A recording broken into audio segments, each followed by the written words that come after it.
Good evening, everyone, and welcome to Conversations with Eileen, episode number 3. We are already up to 3, so exciting. Tonight I have a new friend that I'd like to introduce you all to. Probably many of you know him through the community, Dave Hudzik. He is the director of the St. Raphael CYO basketball program. What a phenomenal program. I'm so happy he's here to join us tonight. So without further ado, let's welcome Dave. Hey, Dave. Hey, Eileen, how are you? It's great to finally meet you. Yes. Well, I know so much about you from the school board and everything. Thank you. I know a lot about you too. Well, what did you hear? You have very good references. Oh, well, thank you. Thank you. Yes. It's a great pleasure to be here, especially for something as wonderful as this. It's about our community Yes. and shining the positives on community, not the negatives that a lot of people have a tendency to do. So first of all, I'd like to thank you so much for mentioning that. That is the objective of these podcasts, are to highlight some really special and unique individuals, to highlight programs, and maybe to help somebody figure out where they fit in all of this and how they can get involved, because I'm sure that you and myself and the dozen of other people that do the amazing things in our community, we've already found our path, and I'm sure that somebody's looking for a path, and you could be their inspiration tonight. So I'm I could be somebody's inspiration, right? I may need to have a talk with them about that, but I'll take whatever I can get. I honestly. So. Well, I do know a little bit about your background, and I really want to thank you because you do something very special for the children in our community. You give up a lot of your time. You and I have spoken a little bit about that, but tonight's your night, Dave, and I want you to take it away. Oh, well, I'd like to thank all of the little people. um, so where do I start? I've lived in East Meadow for a little over 20 years. I, always was looking for a place to live that felt like the town that I grew up in. I grew up in Deer Park in Suffolk County, and it was a tight-knit community. And something drew me to East Meadow. It's very diverse.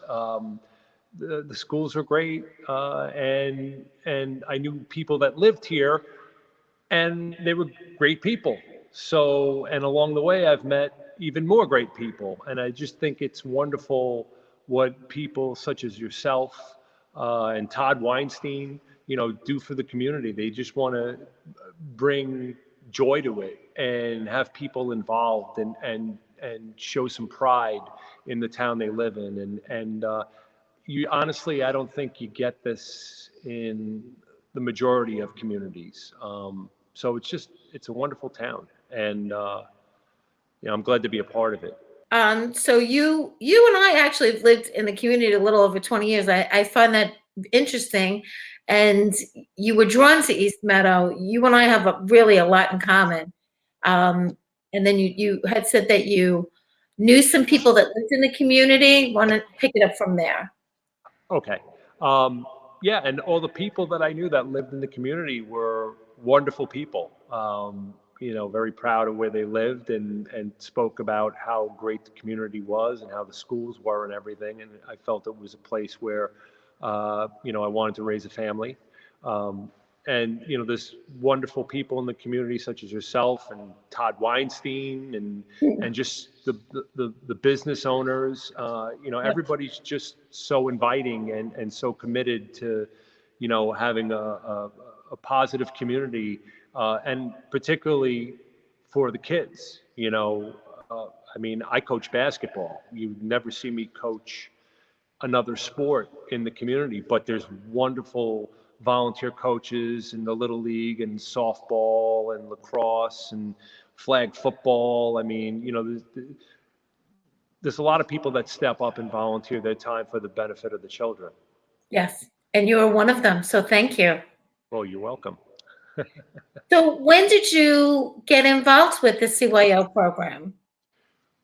I came to St. Raphael about 8 years ago.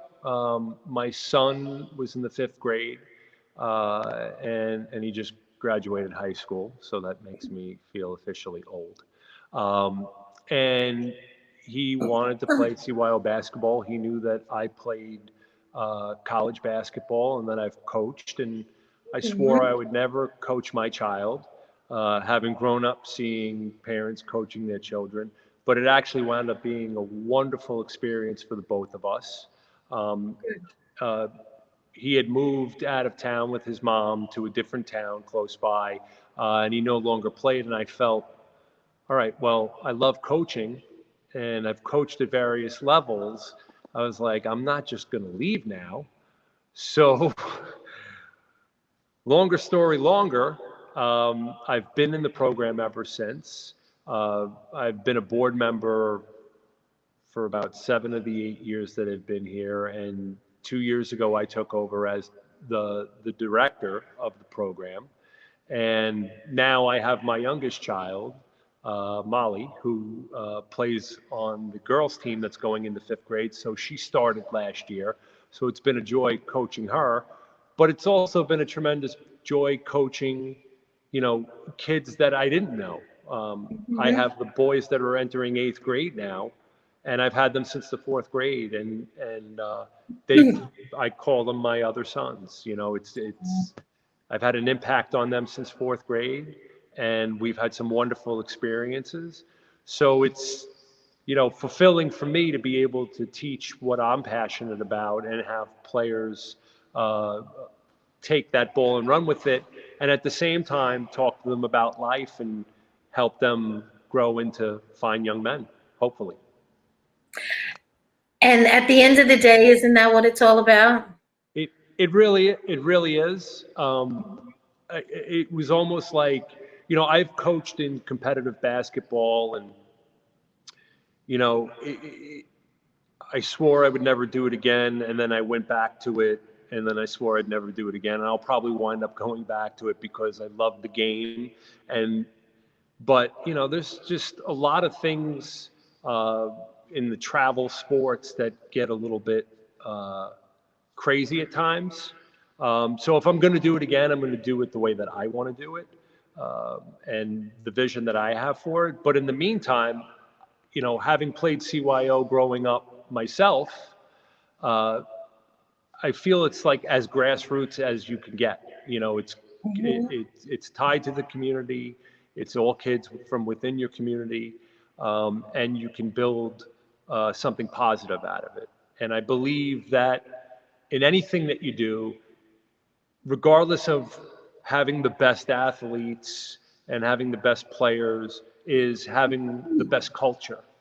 I was fortunate enough to grow up around a lot of basketball coaches and learn from college basketball coaches and professional basketball coaches. And there was a common theme that if you want to do anything in basketball with your team or your program, you have to have a positive culture.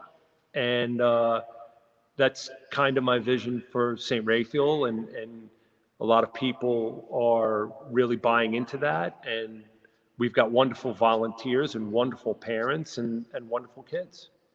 I have to tell you, one thing really has jumped out about you to me, and I want you to hear this. And people may have said this to you before. You have an infectious smile.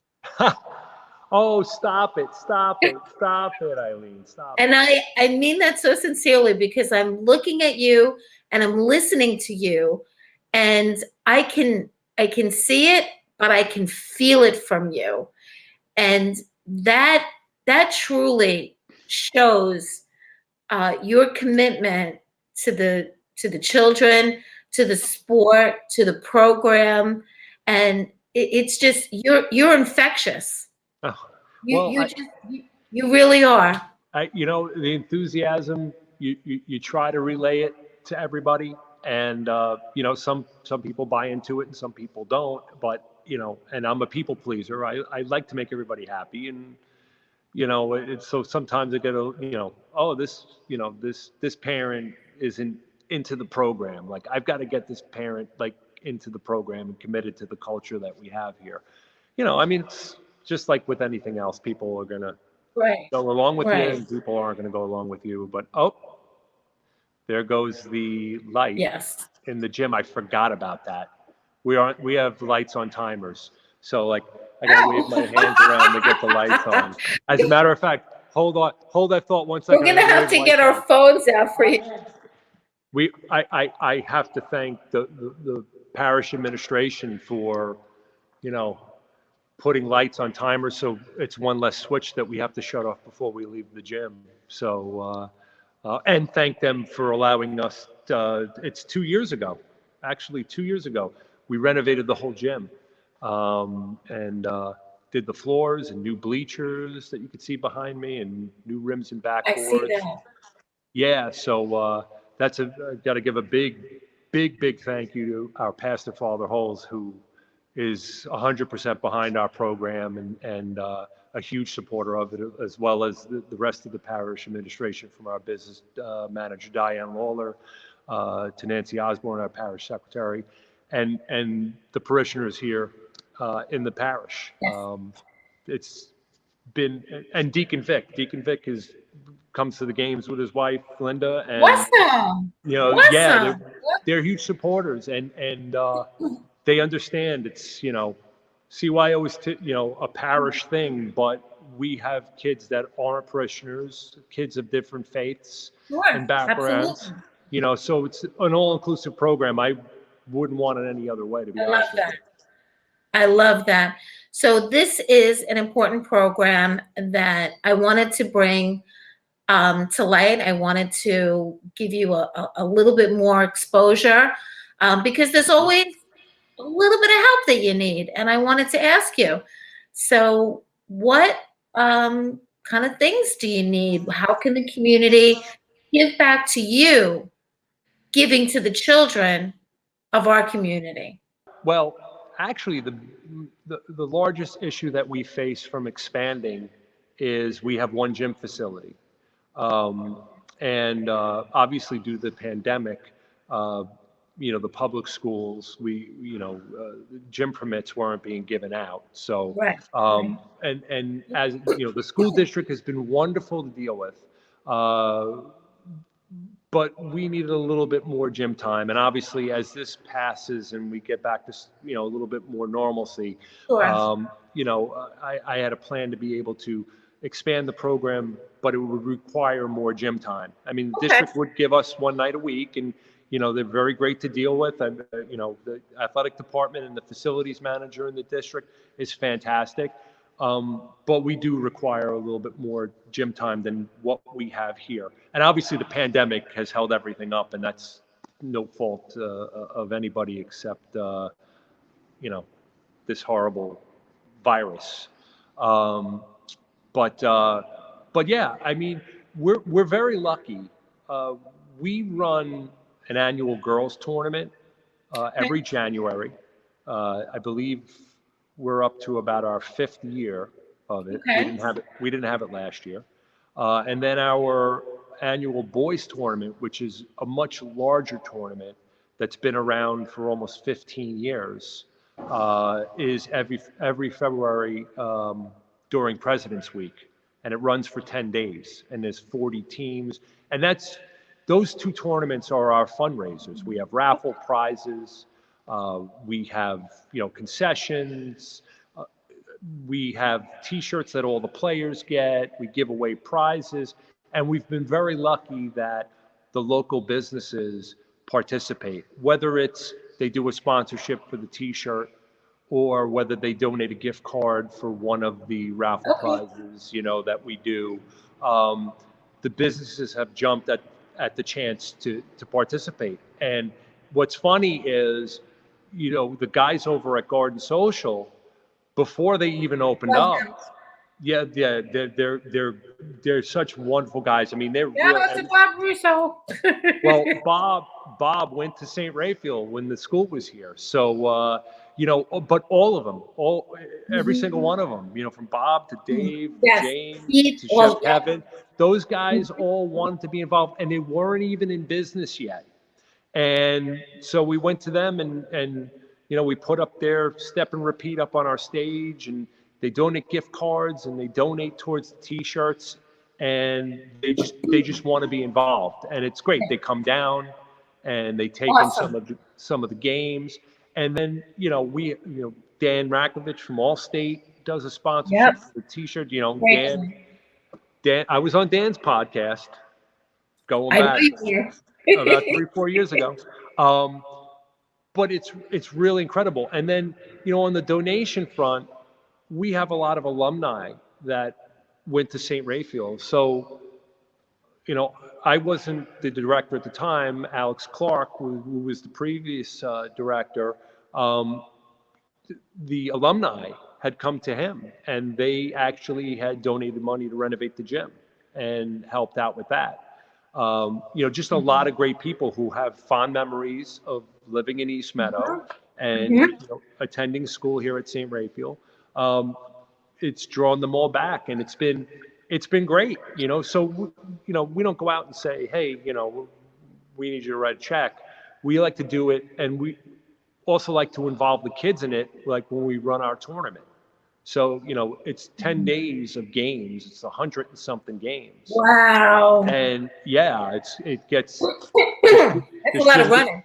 Yeah, this gym gets crowded, but all the kids, even when the kids aren't playing, they'll come down and they'll hang out and they'll sit at the concession table and, hand out. We'll do 50-50 raffles, off the cuff, and, all these various things. And they'll hang out in the bleachers and they'll watch the games, and, brings more of a sense of community. And it also keeps them here in something that's positive. Yes. Other than being out on the street and doing Lord knows what. But I could not agree with you more. Yeah, so I could not agree with you more. And I didn't start the tournament. I didn't. The tournament was started when the CYO program was revitalized by Tom Dolan, Alex Clark, Dave Schwartz, like guys that are embedded into the community. Yeah. They really got the foundation built, and all I'm trying to do is just find different ways to make it better for the kids. So when we do our tournament, we announce the names. We have a DJ that volunteers. We'll hit the lights and have the strobe lights when we do the introductions for the championship games, and the kids enjoy it. It's they get a kick out of it. So I call it like our own little Madison Square Garden, and it's a great experience. So that's what we're trying to drive home to our kids. Also, I feel it's important that our program begins in the 4th grade. I think that's a great time where you teach kids a little bit of self-responsibility. I couldn't agree with you more. Yeah, so you don't have to come in and be a basketball player. We don't do tryouts currently. We usually get enough kids to form 2 boys teams and 1 girls team. It's just the way it's historically worked. Although this year it's opposite. It's 2 girls teams and 1 boys team. Yeah. Okay, that's interesting. No, the ladies are knowing how to dribble the ball. Absolutely. So, that's awesome. So we put it on the kids like, okay, if you don't know basketball, it's fine. We're going to give you proper instruction. Our coaches, we have some coaches that have vast experience, and then we have coaches that are moms and dads who are enthusiastic. And that's the main thing. Like we have enough coaches around here and access to coaches that can show you how to run a practice and what you should be teaching the kids. We all help each other out. But just bring enthusiasm, because that's what the kids are going to remember when they get to be our age, and hopefully doing the exact same thing that we do. Yeah. So, but we put it on the kids like, okay, you come in 4th grade, it's instructional basketball, modified basketball, they call it. And then by 6th grade, it becomes real basketball. So you have 2 years pick up a basketball when it's not basketball season, and if you really want to get better, you're going to learn the things that you really need to do in order to get better. So when you have your raffles, I'm gonna say it so it's in podcast world forever. I am a New York State licensed optician. I work in the optical field, and typically when some of my friends need things to auction off, I will get you a very nice pair of sunglasses for you to auction off. They'd go great with my smile, right? Yes, yes. We'll get you a really nice pair of sunglasses, and that'll be Thank you. happy to donate. Thank you. So are there any important dates coming up that parents should know about if they want their children to be involved? Well, unfortunately, we hold our registration every year in June. Okay. And it's one of the things that we're limited with how many spots we have due to gym facilities. So if you don't get in the fourth grade, the only way that you can make your way onto a roster is if children drop off a specific team. So, and typically there's a waiting list. So it's, I really, really dislike any kid that wants to play basketball. I don't care whether they're, a beginner or they're an advanced player. Like, I never want to turn a kid away. And that's one of the things that we struggle with here, because we want to be able to have kids to have an opportunity to learn the proper way to play basketball and learn the proper way to be a good teammate and sportsmanship and all that. So our registration is currently closed. And we have waiting lists for every grade. We do it a little bit early. Most parishes will do it in September, and then it's like a fire drill to to get teams together. And we have a lot more structure to what we do, so that once the kids get back to school, they get in the gym before their respective season starts.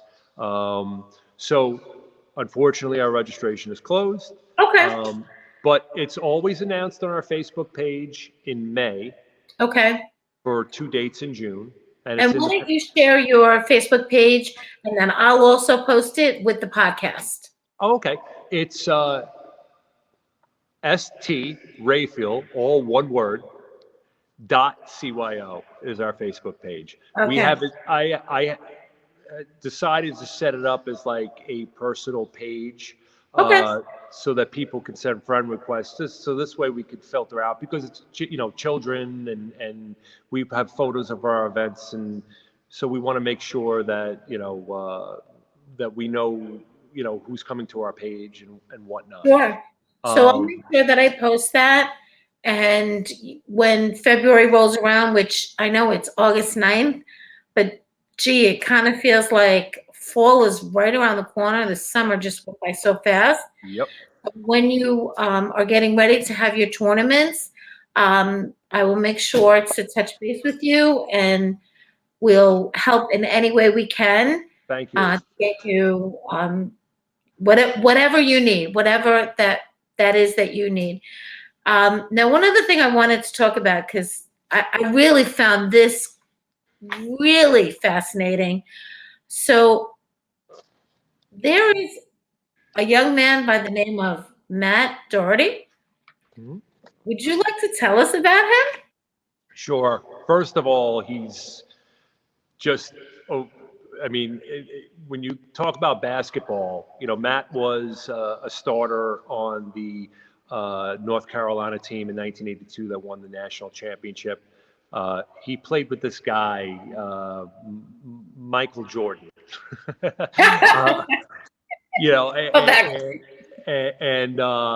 So that he played for an iconic team, for an iconic Coach Dean Smith, and he grew up in East Meadow. He played here. He went to school at St. Raphael. He played CYO basketball here at St. Raphael, and then he was an All-American at Holy Trinity High School. So he went off to North Carolina, and then he wound up becoming the coach at North Carolina, and Wow. he was the Division I NCAA Coach of the Year in 2001. And then from there, he coached in some other college programs, some major college programs. He coached at Notre Dame. He left Notre Dame actually to become the coach at North Carolina. So anyway, all of this leads up. Who leaves Notre Dame? Interesting, right? So, and Matt has a book. Matt wrote a book, and it was Yes. released about 6 to 9 months ago, and it's called Rebound, From Pain to Passion. And it revolves around him leaving Notre Dame to take the North Carolina job, and subsequently being pushed out of North Carolina, and everything he learned from it. Matt's a true inspiration. Him and I aren't in the same years. He's a bit older than me, but we had a lot of the same experiences. And there's the one thing about him is his passion for basketball and for being a leader is equivalent to my passion running a small CYO basketball program. So he wrote this book, and I read the book, and I go back to the back pages every now and then and over what he goes over about with leadership. And so he released this book, and I had said to him, I would love to do a book signing at St. Raphael. Excellent. Where you grew up, where you went to school, on the steps outside so that everybody's, socially distant. And he was all for it. So in October, the Long Island CYO is actually having him as the guest of honor for their golf outing and cocktail hour. So he's being honored by them on October 6th. And then on Saturday, October 9th, we will be having a book signing of Matt's new book, Rebound, From Pain to Passion. Say the date again, Dave. I'm sorry. When is the book signing? The book signing is going to be October 9th. It's a Saturday. And I hope I got that date October right. 9th at St. Raphael's. It's going to be at St. Raphael. We're hoping to, weather permitting, holding it out on the steps, outdoors of the gymnasium. Excellent. So this would make a great gift for maybe a student going back to school that needs to read a book. And cherry on top is actually getting to meet Matt and getting a book signing. That is fantastic. And that's amazing that you were able to accomplish that. Really, kudos to you. The book is really for anybody who has overcome adversity before. And how to become a leader. So I think it's a great book for, high school students, college students, but I also think it's a great read for anybody who has had to overcome any type of adversity and admit to certain things, that you wouldn't have back then, and being a little bit vulnerable. But I found it very inspiring. And, if you talk to Matt, you definitely leave the conversation feeling inspired. So, and he's just been great to the program itself. He came back, he did a clinic for the kids back in 2019, day after Christmas. Yeah. So, to have him back here, he's still part of our program, and he's a tremendous asset to us, just for the sake of, how he wants to be, involved as much as he can, even though he lives in North Carolina now. I think it's phenomenal. And I think that he passed the torch onto the right person. And I see, I see you continuing your success with CYO.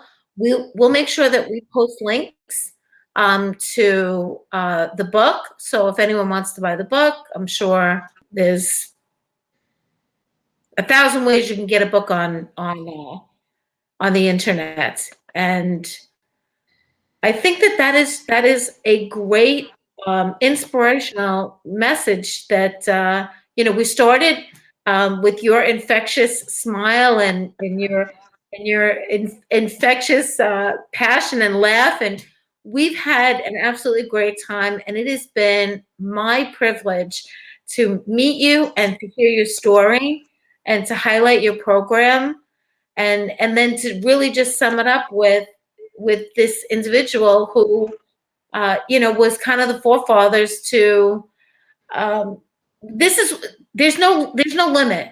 There's no limit Right. to what you can do. And I think that partners with your message on leadership, and I get that that's your message to the kids also. You can do it. No does not exist in my vocabulary. Right.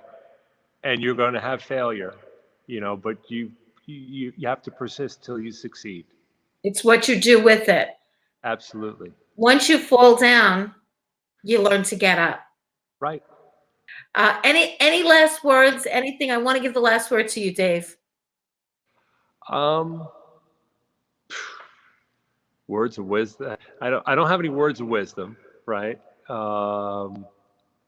No, I listen, we want people to be a part of our program. We want people to, come down and see what our program is about.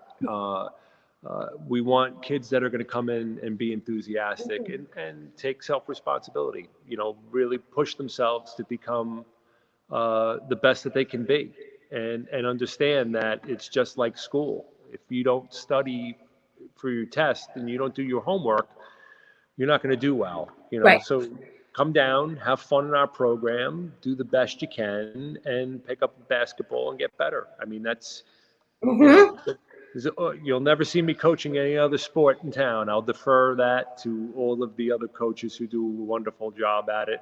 I love basketball. It's something that helped build my confidence as a child, and then as a young adult, and even as a young man. So I've had some wonderful experiences and wonderful memories, and I'm looking to do the same thing that all the coaches that coached me, what they did for me. I want to pass that along because I feel it's really important.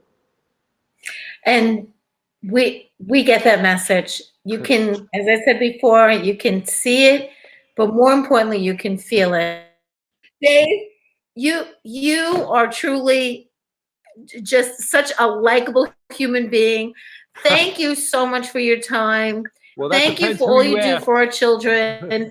I know you know how important it is that we give these kids an opportunity to do something productive rather than just walking the streets. And you've done that, and I thank you. And here's my last words.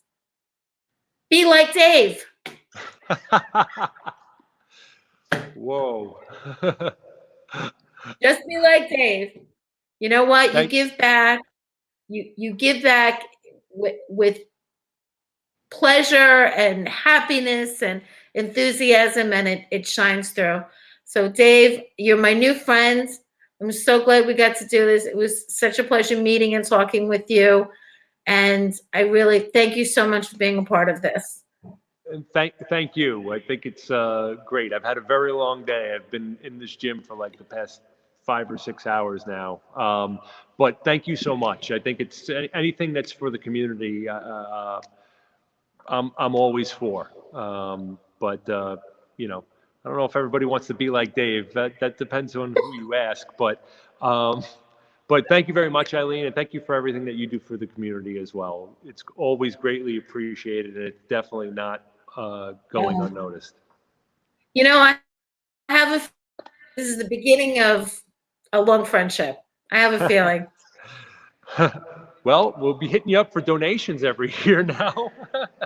Hey, listen, I tell you, my neighbor across the street, they ran a fundraiser for 10 years, and for 10 years, they got Chanel sunglasses.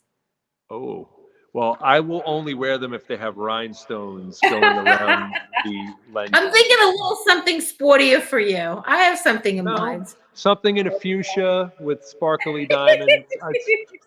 I'm in touch with my manliness. Don't worry. All right, Dave. Well, listen, you get home, go see your family, get some rest, because I know you'll be back at it tomorrow doing the wonderful things you do. So thank you so much. Thank you, Eileen.